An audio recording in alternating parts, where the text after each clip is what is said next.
Bismillahirrahmanirrahim. Assalamu alaikum. Welcome back to Sam's Biology. Dear students, today our topic of discussion is zygomycota. Basically fungi को हमने इससे previous lecture के अंदर classify किया था main 4 groups के अंदर, जिसमें पहला था zygomycota, then basidiomycota, then ascomycota and imperfect fungi, जिसको हमने डिटेरोमाइकोटा का नाम दिया था. सबसे पहले जो फाइलम है उसमें हम आज ज़ाइगोमाइकोटा के बारे में पढ़ेंगे. ज़ाइगोमाइकोटा का जो नाम है इसको क्यों दिया गया है, क्योंकि इसके अंदर एक पर्टिकुलर सेक्सुअल स्पोर बनता है, दैट इज कॉल्ड ज़ाइगोस्पोर. इसकी वजह से इसको ज़ाइगोमाइकोटा का नाम दिया गया है. अब ये जो ज़ाइगोस्पोर है ये किससे मंसूब है या ये किससे निकला है? ये निकला है ज़ाइगोट से. आपके पास इस फंजाई के अंदर बाकायदा तौर पे ज़ाइगोट की फॉर्मेशन होती है. इट्स मीन के 2n स्ट्रक्चर जो है वो आपको देखने को मिलता है. n from male and n from female, जब ये दोनों फ्यूज करेंगे तो 2n स्ट्रक्चर होगा, दैट इज कॉल्ड ज़ाइगोट. और इसकी जो पर्टिकुलर फॉर्म होगी जब ये अपने ऊपर एक थिक वॉल्ड है और अपने ऊपर एक प्रोटेक्टिव कवरिंग बना लेगा, इस तरह के स्पोर को हम क्या बोलते हैं? ज़ाइगोस्पोर बोलते हैं. और ये जो ज़ाइगोमाइकोटा है इसके जो मेंबर्स हैं वो कौन कौन से हैं? आपके पास म्यूकर है and as well as rhizopus है. और ये आपको फंजाई जो इससे बिलोंग करती है, म्यूकर और राइजोपस, आपको कहाँ पे देखने को मिलती हैं? जहाँ पर भी स्पॉइलेज हो रही होगी, फ्रूट हो जाए, ब्रेड हो जाए, जब वो ख़राब होना शुरू हो जाए तो उसके ऊपर आपको एक ग्रीन कलर की जो है ना एक ऑर्गेनिज्म और वेलवेटी अपीयरेंस जो है वो देखने को मिलती है, और बाद में वो ब्लैक हो जाता है. तो वो ब्रेड हो या फिर आपके पास फ्रूट हो, बेसिकली उस पर ये फंगस अटैक करती है. वो राइजोपस हो सकती है या फिर म्यूकर हो सकती है.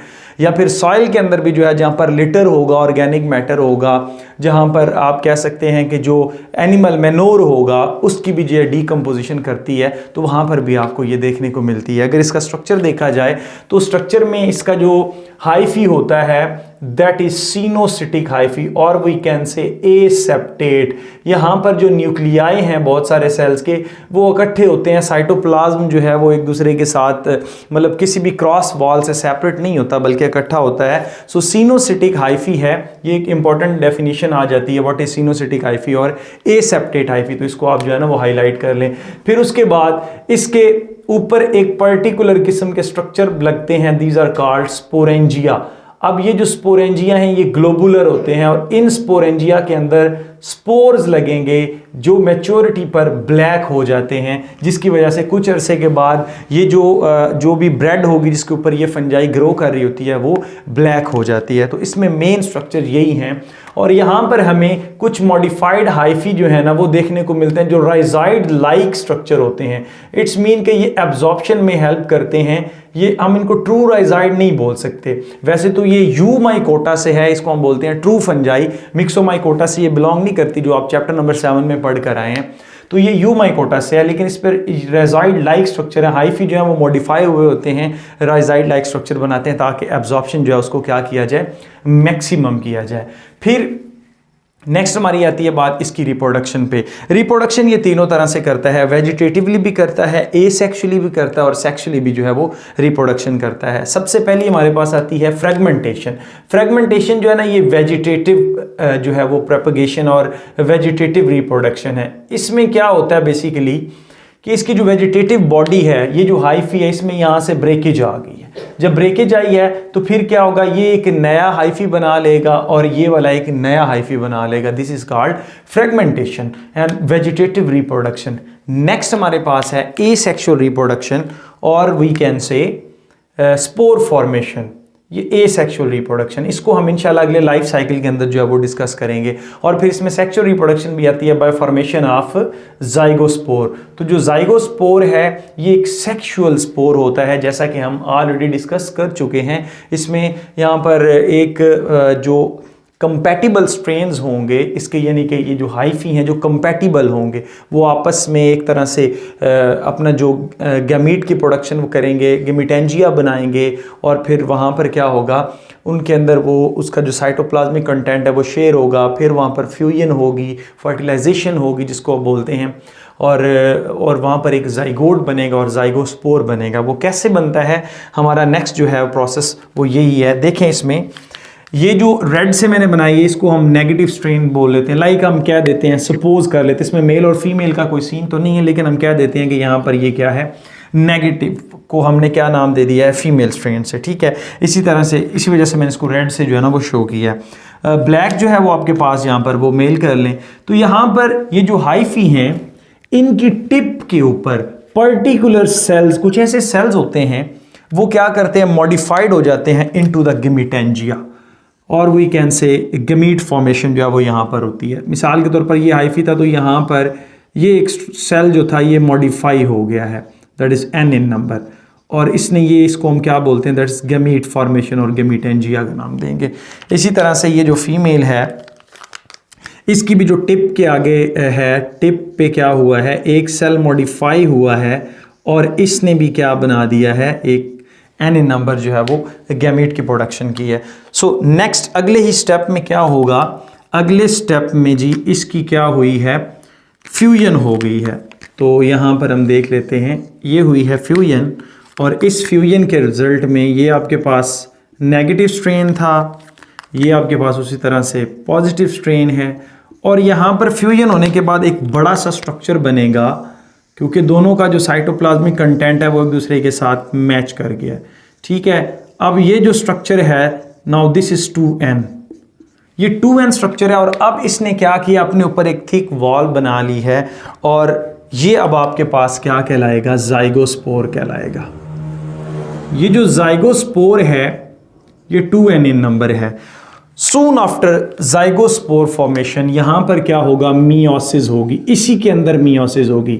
अब इस जाइगोस्पोर ने क्या करना है, जर्मिनेट करना है, लेकिन जर्मिनेट करने से यहाँ पहले क्या होगा, मियोसिस हो जाएगी, यानी कि 2n को n के अंदर कन्वर्ट किया जाएगा। तो इसके अंदर बहुत सारे हैप्लॉइड सेल्स जो हैं वो, न्यूक्लियाई जो हैं वो इस तरह से बनेंगे।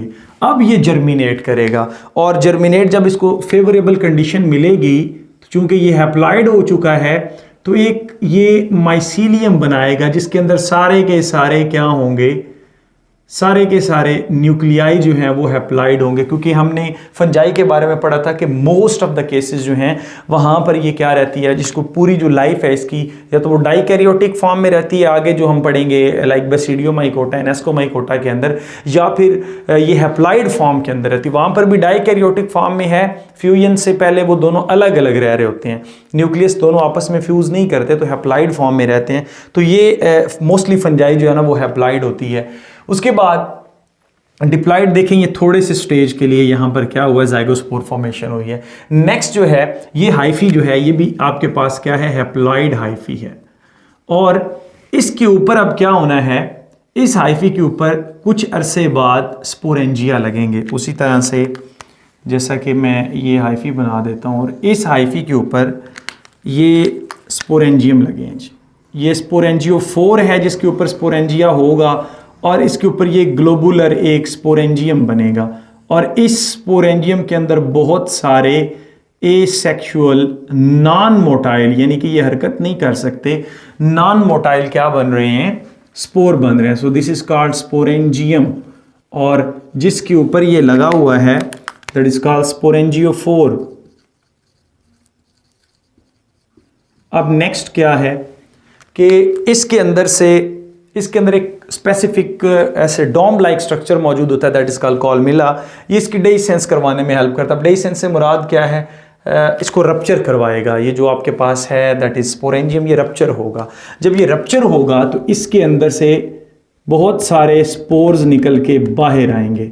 अब ये स्पोर्स भी क्या हैं, हैप्लॉइड इन नंबर हैं, और फिर जिस जगह पर ये गिरेंगे ये वहाँ पर आपके पास न्यू हाइफी में कन्वर्ट हो जाएंगे, और ये दोनों के दोनों न्यू हाइफी भी क्या होंगे, n इन नंबर होंगे, क्योंकि ये रिजल्ट किसके रिजल्ट से आपको मिल रहे हैं, हैप्लॉइड स्पोर के रिजल्ट से मिल रहे हैं। तो ये जो स्पोरेंजियम है पहले इसका कलर और होता है, जब ये अपनी मैच्योरिटी पर होता है तो ये ब्लैक हो जाता है और उसके अंदर से ये स्पोर निकालता है। फिर वो स्पोर जो है वो हवा की मदद से या किसी भी सबस्ट्रेट के साथ अटैच होकर, किसी इंसेक्ट्स की मदद से, किसी भी जो मीन है उसके थ्रू ये एक जगह से दूसरी जगह जाते हैं और फिर वहाँ पर जाके ये ग्रो करते हैं। तो इस तरह से ये अपने लाइफ साइकिल को कंप्लीट करते हैं। बहुत थोड़े से टाइम के लिए इसके अंदर एक डिप्लॉइड फेज़ आती है जिसमें सून आफ्टर मियोसिस हो जाती है। तो आई होप कि आपको ये मेरा लेक्चर अच्छा लगा होगा। यहाँ तक हमने ज़ाइगोमाइकोटा के बारे में डिटेल में पढ़ ली है। Stay connected. Thank you and अल्लाह हाफिज़।